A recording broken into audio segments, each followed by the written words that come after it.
పాత నిబంధన కాలంలో ప్రవక్తలైనటువంటి వారు కూడా అనేక మంది దేవుని చేత మేలు పొంది ఉన్నటువంటి వారు ఉన్నారు.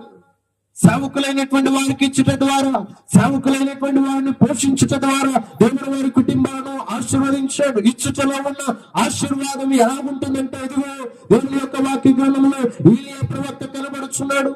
ఈ ఏలియా ప్రవక్తను ఇదిగో ఒక వాగు దగ్గర ఉన్నప్పుడు కాకుల చేత భోజనమును పంపిస్తున్నాడు. ఆహారమును పంపించినప్పుడు కాకులు తీసుకువెళ్ళినటువంటి మాంసమును లేకపోతే ఆ రొట్టె ముక్కలతో కడుపు నింపుకొని ఆ వాగులో వస్తున్నటువంటి నీటిని తాగుతూ జీవనాన్ని కలిపేటువంటి వాడు. కొన్ని రోజులకు ఆ వాగు కూడా ఎండిపోతున్న సమయంలో ప్రవక్తతో ప్రభు వారు మాట్లాడుతున్నాడు. ఏమంటున్నాడంటే, నువ్వు ఎక్కడికి వెళ్ళాలంటే సారేపాతు అనబడే గ్రామానికి నువ్వు వెళ్ళు. సారేపాతు అనబడేటువంటి గ్రామంలో దేవుని నమ్మినటువంటి వారు లేరు.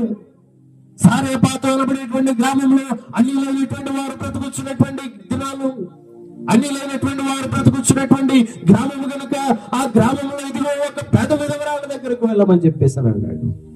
ఆయన వెళ్ళి అక్కడ కూర్చున్నప్పుడు అక్కడ కట్టెలు ఏరుకుంటూ కనబడుతుంది. ఆమె కట్టెలు ఏరుకుంటూ కనబడితే ఆమెను అడుగుతున్నాడు, అమ్మా తినటానికి నాకేమైనా ఉంటే ఇస్తామని అంటే ఆమె అంటుంది, అయ్యా మా ఇంట్లో తినటానికి ఏమీ లేదు.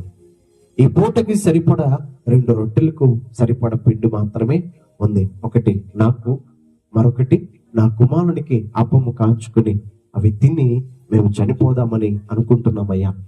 ఎందుకనగా గొప్పగా 3.5 సంవత్సరము కరువు వచ్చింది. ఆ కరువులో ఏం చేయాలన్నా కూడా చుట్టుప్రక్కల ప్రాంతాలన్నీ కూడా ఎండిపోతున్నాయి.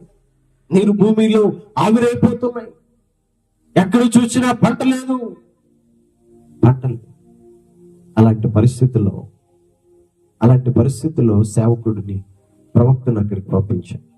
ఆమె అంటుంది, అయ్యా నువ్వు చెప్పావు కదా తీసుకొని వస్తానని చెప్పేసి అని వెళ్ళి ఆ 2 రొట్టెలను తీసుకుని వచ్చి సేవకునికి ఇచ్చినప్పుడు, ఆ ప్రవక్తకి ఇచ్చినప్పుడు వాటిని తిన్న తర్వాత ప్రవక్త ఆ కుటుంబాన్ని ఆశీర్వదించాడు. 3.5 సంవత్సరము ఆ ఇంటిలో కరువు లేదు. యేసు మహారాజుకు దేవునికి మహిమ కలుగును గాక. దేవుడు చెప్పినటువంటి మాట ప్రవక్త వెళ్ళాడు. దేవుడు చెప్పినటువంటి మాట ప్రకారంగా ప్రవక్త వెళ్ళినప్పుడు ఆ ప్రవక్త అడిగినటువంటి అప్పములను తీసుకుని వచ్చినప్పుడు ఆ కుటుంబంలో ఆ చుట్టుపక్కల ఉన్నటువంటి వారందరూ ఆకలి బాధలను తట్టుకోలేక కష్టాలు పాలైపోయి వారి జీవితాన్ని చాలించిన వారు ఉన్నారు. కానీ దేవుడు చేసిన కార్యం ఏమిటంటే, ఆ ఇంటిలో ఉన్నటువంటి ఆ పేద విధవరాలకి, ఆమెకు కలిగినటువంటి కుమారుడికి మరణం అనబడేటువంటిది లేకుండా, ఆకలి బాధలు లేకుండా దేవుడు పోషించినట్లుగా దేవుని యొక్క వాక్య గ్రంథం తెలియజేస్తుంది. దేవునికి ఇచ్చుటను బట్టి ఏం కలుగుతుందంటే ఆశీర్వాదం. నీవు దేవునికి ఇచ్చేటువంటి సమయంలో ఆశీర్వాదము పొందుకోవాలి.